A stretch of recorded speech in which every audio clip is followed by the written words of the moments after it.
दोस्तों, हम सब की लाइफ में एक सिचुएशन वो आती है जब हम सबसे बहुत बड़ी गलतियां हो जाती हैं। कभी रिलेशनशिप को लेकर, कभी हमारे फाइनेंशियल स्टेटस को लेकर, कभी फैमिली को लेकर, कभी अपने करियर को लेकर बहुत बड़ी बड़ी गलतियां हम करते हैं। लेकिन कई बार एक ऐसी बड़ी गलती हो जाती है जो 24 घंटे हमारे दिमाग में चलती रहती है।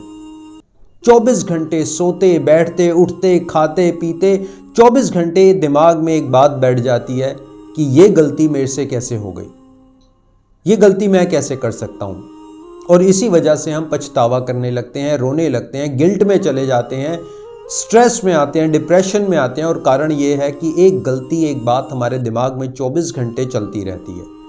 अगर कुछ ऐसा आपके साथ है कि आपसे जाने अनजाने बहुत बड़ी गलती हो गई है, तो ये वीडियो आज आपके लिए ही है, क्योंकि मैं जानता हूँ आप लाइफ में कहीं ना कहीं स्टक हो गए हैं। आप 24 घंटे वही बात सोच रहे हैं। आपका पछतावा, आपका रोना, आपका स्ट्रेस, आपका डिप्रेशन, इन सब का कारण यह है कि आप अपनी गलती को अपने दिमाग से नहीं निकाल पा रहे। देखो, सबसे पहले तो आपको यह समझना होगा कि गलती और क्राइम, मिस्टेक और क्राइम में डिफरेंस होता है। गलती को समझिए कि गलती कौन सी सिचुएशन, किस सिचुएशन को बोलते हैं, किस स्थिति को हम गलती बोलते हैं, मिस्टेक बोलते हैं। ऐसा काम जो हम शायद करना चाहते थे या नहीं करना चाहते थे। हम सही करना चाहते थे लेकिन गलत हो गया। हमारा इरादा गलत नहीं था, हमारे भाव गलत नहीं थे, हमारा एहसास गलत नहीं था, लेकिन जाने अनजाने समय के अनुसार, स्थिति और परिस्थिति के अनुसार वो काम गलत हो गया। और उसी वजह से शायद किसी दूसरे इंसान को उसका भुगतान करना पड़ा, शायद आपको भुगतान करना पड़ा, लेकिन आपका इंटेंशन, आपका इरादा, आपका भाव गलत नहीं था, उसे हम गलती बोलेंगे। लेकिन क्राइम को समझना, अगर आप अपनी गलती को क्राइम मानकर बैठे हो, क्राइम वो होता है जहां पर आपके इरादे मजबूत होते हैं, आप उसी काम को करना चाहते हो, आप उसी गलत काम को करना चाहते हो, आप स्ट्रेटेजी बनाते हो, प्लानिंग करते हो, सोच समझकर जिस गलत काम को आप करते हो, वो क्राइम होता है। अभी आप जो गलती कर रहे हो, आपके माइंड में आपकी जो बहुत बड़ी गलती है, वो एक क्राइम बन चुका है। माय डियर फ्रेंड्स, वो एक क्राइम नहीं है, वो एक बहुत बड़ी, आपने कुछ ऐसा पाप नहीं किया, आपने सोच समझ कर नहीं किया। इस बात को समझिए, आपने सोच समझ कर नहीं किया, स्थितियों ने आपसे करवा दिया, लोगों ने आपसे करवा दिया, किसी के बहकावे में आकर आपने कुछ कर दिया, शायद लालच में आकर कर दिया, किसी के मोह में कर दिया, किसी के प्यार में कर दिया, किसी की नफरत में कर दिया। वो आप एक गलती कर बैठे हो। और सबसे अच्छी बात तो यह है कि आपको एहसास हो गया। सबसे अच्छी बात तो यह है कि आप पछतावा कर रहे हो। सबसे अच्छी बात यह है कि आप एक्सेप्ट कर रहे हो कि यह गलती मैं कर बैठा हूं, यह मिस्टेक मेरे से हो गई है। पास्ट की कोई भी आपकी मिस्टेक है, आप उसे आराम से, शांत मन के साथ, खुले विचारों के साथ, शांति भाव के साथ, मन को बिल्कुल शांत, रिलैक्स, माइंड को बिल्कुल रिलैक्स करते हुए उसको एक्नॉलेज कर लीजिए।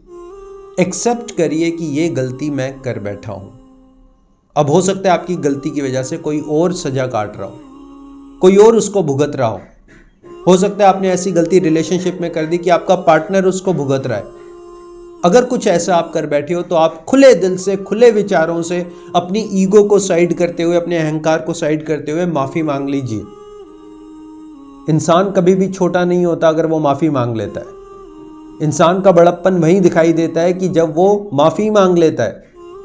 खुले विचारों से माफ कर दीजिए। और मैं इस बात को एक्सेप्ट करता हूं, मानता हूं कि अगर आप माफी मांगेंगे तो शायद पहली बार में आपको माफ ना किया जाए, शायद आपको 10 बार माफी मांगनी पड़े। लेकिन जब आप खुले माइंड से, बिल्कुल अपने मन को शुद्ध करते हुए किसी इंसान के पास जाएंगे, उससे माफी मांगेंगे, और अगर वो इंसान फिर भी 100 बार माफी मांगने के बाद भी आपको माफ नहीं करता, तो यकीन मानिए वो ईश्वर आपको माफ कर देगा, क्योंकि आप दिल से माफी मांग रहे हैं, आपको रियलाइज हो चुका है। जरूरी नहीं है कि वो इंसान आपको बोले कि मैं तेरे को माफ नहीं कर सकता, तूने मेरे साथ ऐसा किया, वैसा किया, और व्हाटसोएवर इट इज। लेकिन जब आप अपनी अंतरात्मा से माफी मांगेंगे, खुद से माफी मांगेंगे, अपने अंदर बैठे हुए उस परमात्मा से माफी मांगेंगे, तो ये यूनिवर्स आपको माफ करेगा, सबसे बड़ी शक्ति आपको माफ करेगी। और इस बात को रियलाइज करना आपके लिए बेहद जरूरी है, क्योंकि अभी आपको पछतावा हो रहा है, आप गिल्ट लूप में हैं। आपको यह पता होना जरूरी है कि हमसे बड़ी शक्ति जो है, हम सबसे बड़ी शक्ति जो है, अगर उसने आपको माफ कर दिया तो सब कुछ ठीक है। आपका मन शांत होने लगेगा, धीरे धीरे आप अपने माइंड को कंट्रोल कर पाएंगे, धीरे धीरे आप उस बात को भूलेंगे। देखिए, अभी कोई ना कोई एक ऐसी बात तो है जिसे आप भुला नहीं पा रहे। वो एक घटना, वो एक एपिसोड तो है जिसको आप भुला नहीं पा रहे। आप डेली अपने विचारों के साथ फाइट करते हैं, आप उस बात को भूलना भी चाहते हैं, जो गलती आप कर बैठे हैं उसे भुलाना भी चाहते हैं, लेकिन बार बार जाने अनजाने आपके माइंड में वही बात आने लगती है। देखिए, उसका कारण आज आपको समझाता हूँ। उसके कारण को समझने के लिए, उसके निवारण को समझने के लिए आपको सबकॉन्शियस माइंड को समझना पड़ेगा। हमारा सबकॉन्शियस माइंड यानी कि अवचेतन मन किस तरह से काम करता है। देखिए, जिस भी चीज़ का हम बार बार अभ्यास करते हैं, जिस भी चीज़ की बार बार प्रैक्टिस करते हैं, लगातार एक ही विचार को दिमाग में चलाते रहते हैं, तो सबकॉन्शियस माइंड उस विचार के ऊपर विश्वास करने लगता है। बार बार जिसकी हम प्रैक्टिस कर रहे हैं, अभ्यास कर रहे हैं, सुन रहे हैं, बोल रहे हैं, सोच रहे हैं, सबकॉन्शियस माइंड उसके ऊपर विश्वास करने लगता है। अब चाहे वो वास्तविकता हो या कल्पनाएं हो, आपके सबकॉन्शियस माइंड को नहीं पता वास्तविकता क्या है, कल्पनाएं क्या है, लेकिन कल्पनाओं में अगर आपका माइंड यही विचार बनाता रहेगा कि उस इंसान ने मुझे आज तक माफ नहीं किया, कल्पनाओं में आपका दिमाग चलता रहेगा कि मैंने अपनी जो लाइफ है उसमें बहुत बड़ी गलती कर दी, मैंने ये बिजनेस फ्लॉप करवाया, मैंने घर वालों के साथ गलत किया, मेरी वजह से इतना बड़ा घाटा हो गया। अगर ये आप सबकॉन्शियस माइंड को बार बार यही ऑर्डर देते रहेंगे तो उसकी प्रोग्रामिंग में ये फिट हो जाएगा और ये बार बार आपको एहसास दिलाता रहेगा कि आप ही गलत हैं, आप कभी लाइफ में कुछ ठीक नहीं कर सकते, आपकी लाइफ बेहतर नहीं हो सकती, और ऐसे नेगेटिव थॉट्स माइंड में चलते रहेंगे। अपने सबकॉन्शियस माइंड की रीप्रोग्रामिंग करिए। अब रीप्रोग्रामिंग करने के लिए आपको नेगेटिव थॉट से लड़ना नहीं है, विचारों से लड़ना नहीं है, अपनी सबसे बड़ी की हुई गलती को भूलने की कोशिश नहीं करनी, बल्कि आपने कुछ नए विचार डालने हैं, आपने नई विचारधारा बनानी है, अपने पॉजिटिव माइंडसेट के साथ, पॉजिटिव बातों के साथ, पॉजिटिव एटमॉस्फेयर के साथ, पॉजिटिव लोगों के साथ पॉजिटिव बातें सुनिए, अच्छी बातें करिए, अपने बारे में अच्छा बोलिए। देखिए, अभी जो इंसान गलती कर बैठा है ना, वो कभी भी अपने बारे में अच्छा नहीं सोचता, ना अच्छा बोलता है। वो ये नहीं कहता कि हाँ मैं तो बहुत सक्सेसफुल हूँ, मैं लाइफ के अच्छे डिसीजन ले सकता हूँ, मैं किसी का पैर पकड़ के भी माफ़ी मांग सकता हूँ। आप अपने बारे में अच्छा बोलिए, अच्छी रियलाइजेशन करिए, और देखिए जैसे जैसे आप ऐसा करेंगे आप पुरानी बातों को भूलने लगेंगे। ये जो आप लाइफ में कोई बहुत बड़ी मिस्टेक कर बैठे हैं, मैंने आपको कहा, चाहे वो रिलेशनशिप हो, आपके फाइनेंस हो, आपकी फैमिली हो, तीसरा पर्सन हो, किसी ने आपको धोखा दिया हो या आपने किसी को धोखा दिया हो, आप दिल से आप अपने आप से माफ़ी मांगिए, उस ईश्वर से माफ़ी मांगिए, उस परमात्मा से माफ़ी मांगिए, उस व्यक्ति से माफ़ी मांगिए, और ऐसा करने के बाद उन बातों को भूल जाइए। मैंने क्या किया, देखिए आपका समय कुछ और था, आप शायद मैच्योर नहीं थे, आपके अंदर उतना ज्ञान नहीं था, उतनी नॉलेज नहीं थी, आपका इरादा कुछ और था और हो कुछ और गया। ये सारी कंडीशंस होती हैं। कोई भी इंसान जानबूझकर अपने पैरों पर कुल्हाड़ी नहीं मारना चाहता।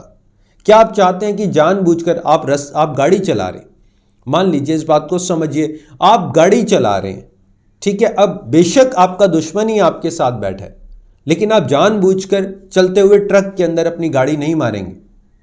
ऐसा नहीं करेंगे कि चलो आज मैं एक्सीडेंट करके देखता हूं, चलो मैं ड्राइविंग को थोड़ा सा इधर या उधर करके देखता हूं, क्या हो गया, मैं गिर गया तो। कोई इंसान ऐसा नहीं करता, जानबूझकर कोई इंसान ऐसा नहीं करता। आपने भी जो किया वो एक मिस्टेक थी, एक छोटी या बड़ी गलती थी, वो एक क्राइम नहीं था। आपको रियलाइज हो चुका है, अब आप मैच्योर बनिए। अगर अब भी आपके अंदर मैच्योरिटी नहीं आती तो आप लाइफ की एक और बहुत बड़ी मिस्टेक कर सकते हैं। हर इंसान लाइफ में मिस्टेक्स करता है, लेकिन जब आप एक ही मिस्टेक को बार बार रिपीट करते हैं ना, तो ये आपकी गलती है। जब आप अपनी गलतियों से सीखते नहीं हैं। अगर आपने रिलेशनशिप में गलती की तो आपको सीखना होगा कि रिलेशनशिप को कैसे हैंडल करते हैं। अगर आपकी वजह से कोई फाइनेंशियल क्राइसिस आया तो आपको सीखना होगा कि फाइनेंस को कैसे हैंडल करते हैं, लालच को कैसे दूर करते हैं, अपने माइंड को कैसे कंट्रोल करते हैं, पीस ऑफ माइंड के साथ कैसे डिसीजन लेते हैं। अगर आपकी वजह से आपकी जॉब छूट गई तो आपको समझना होगा मुझे क्या सीखना है। माय डियर फ्रेंड, गलतियों से सीखना होता है, गलतियों को चिपकाना नहीं होता। और हमेशा याद रखना, गलती, मिस्टेक और क्राइम में डिफरेंस हमेशा होता है। माय डियर फ्रेंड्स, मेरा वीडियो बनाने का पर्पस यही है कि आप लाइफ में ग्रो करें, पॉजिटिव माइंडसेट के साथ रहें, नेगेटिव थॉट से बाहर आएं, आने वाला साल खुशियों से भरा हो, आपकी लाइफ हमेशा हंसती, आप लाइफ में हमेशा हंसो, मुस्कुराओ, चहकते रहो, लोगों की मदद करो और ऐसे आपकी लाइफ हो, आप ऐसे आपकी फैमिली हो, खुशियां आपकी फैमिली में, आपकी लाइफ में हमेशा बनी रहे। So thank you very much for your valuable time. Stay connected. Thanks a lot.